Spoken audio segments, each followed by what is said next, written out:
Everyone very good morning sorry good afternoon. இன்றைக்கி கொஞ்சம் வெளியே போக வேண்டிய வேலையெல்லாம் இருந்ததுனால கொஞ்சம் டைம் ஆயிடுச்சு. இப்போ தான் வீட்டுக்கு வந்துட்டு அப்புறம் ரிலாக்ஸ் ஆகிட்டு வீடியோலாம் எடிட் பண்ணி இப்போ தான் அப்லோட் பண்ணேன். அப்புறம் இன்றைக்கி மண்டே. இன்றைக்கி வந்து ஒரு 7 days குழந்தைங்கள்லாம் நல்லா லீவில் என்ஜாய் பண்ணிவிட்டு இன்றைக்கி பேக் டு ரொட்டீன். குழந்தைங்களுக்கு எனக்கு இல்லை, எனக்கு ஆஸ் யூஷுவல் எப்பவும் போல் என்ன ஒரு 1/2 hour முன்ன பின்ன எழுந்திருப்பேன். இன்றைக்கி வந்து ஒரு 4 o'clock எனக்கு டே ஸ்டார்ட் ஆயிடுச்சு. இன்றைக்கி காலையில் எழுந்திரிச்சதும் வாசலில் கோலம்லாம் போட்டு பூஜையெல்லாம் முடிச்சுட்டு அதுக்கப்புறம் தான் கிச்சனுக்கு வந்தேன். நான் சின்ன பாப்பா தான் கொஞ்சம் லீவ்லாம் முடிச்சிட்டோம்னா அவள் வெளியே கட்டிக்கிற மாட்டான். ஆனால் அவள் ஃபேஸ் வச்சு நான் கண்டுபிடிச்சிடுவேன். கொஞ்சம் சேடாக இருப்பாள். ஆனால் இன்றைக்கி வந்து நல்ல பிரிஸ்காக இருந்தேன். என்ன பாப்பா நல்ல பிரிஸ்காக இருக்க அப்படின்ட்டு கேட்டேன். ஆமாம்மா வீட்டில் இருந்து எனக்கு ஒரே போர்மா, இன்றைக்கி ஸ்கூல்மா ஜாலிமா அப்படின்னா. சரி ஓகே அப்படின்ட்டு நான் சிரிச்சிட்டு விட்டுட்டேன்.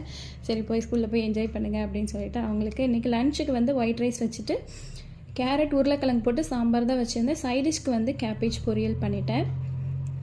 சாம்பார் கொடுக்குறேன் அப்படின்னா நான் அதில் கொஞ்சம் கீ போட்டு கொடுப்பேன்.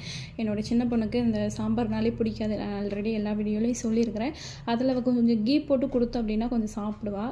அதையும் நான் நாளே கேட்டுக்கிறணும். இன்றைக்கி சாம்பார் ஓகேவா பாப்பா உனக்கு கீ போட்டு தரேன் அப்படின்னு சொல்லிட்டு நான் கேட்டுக்கணும். கேர்ட் இருந்துச்சுன்னா கேர்ட் வச்சு சாப்பிட்டுக்குவா. நேற்று நான் போட மறந்துட்டேன் அப்படிங்கிறதுனால இன்றைக்கி கீ போட்டு கொடுத்துட்டேன்.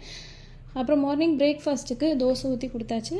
அப்புறம் இதுக்கு ஸ்நாக்ஸுக்குமே ஆப்பிள் இருந்தது, ஆப்பிள் கட் பண்ணி வச்சிட்டேன். பாப்பாங்களும் ரெடி ஆகிட்டு வந்துட்டு லஞ்ச் பேக்கில் எல்லாம் பேக் பண்ணிகிட்டு இருந்தாங்க. இந்த ட்ரிப்பு 2 பேருக்கும் சின்ன சின்ன ஒர்க்கு கொடுத்துருந்தேன். மார்னிங் வந்து அம்மா பாக்ஸில் மட்டும்தான் லஞ்ச் பேக் பண்ணுவேன். மற்றபடி பேக்கில் ஸ்பூன்லேருந்து லஞ்ச் டவலேருந்து வாட்டர் பாட்டில் வாட்டர் ஃபில் பண்ணி லஞ்ச் பாக்ஸையும் எடுத்து வைக்கிறது பொறுப்பு வந்து சின்ன பொண்ணோட பொறுப்பு.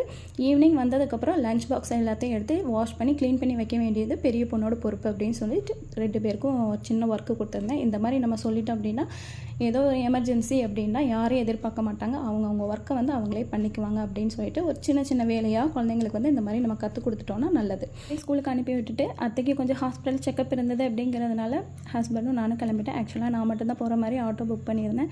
கடைசியில் பார்த்தா டாக்டரோட விசிட்டிங் டைம் வந்து கொஞ்சம் சேஞ்ச் ஆகிடுச்சு அப்படிங்கிறதுனால பாதி தூரம் போனவங்க லீவ் போட்டு வந்துட்டு அதுக்கப்புறம் கார் எடுத்துகிட்டு நாங்கள் கிளம்பிட்டோங்க.